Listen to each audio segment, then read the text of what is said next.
الحمد لأهله والصلاة على أهلها أما بعد.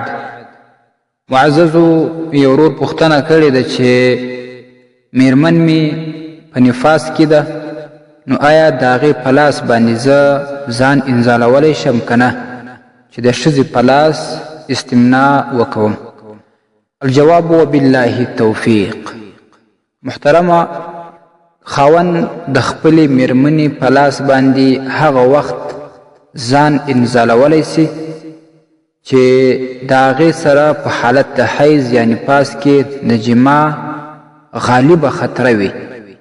په نورو عامو حالاتو کې هیڅ اجازت نشته بغیر د دې چې میرمن په نفاس کې وي یا حیض کې وي او خاوند هیڅ خپل ځان نسی کنټرولولی او بے صبر وي، شهوت غلبه پر کړی وي، د ده څخه په حالت د حیض یا نفاس کې جماع یعنی کوروالی کیږي، نو صرف د دې حرام کار څخه چې هغه جماع یا کوروالی ده په حالت د حیض یا نفاس کې ځان ساتلو دپاره که د ښځې په لاس باندې خپل مني وباسي، ځان انزال کړي، نو ډېر به ګناهګاره نه وي.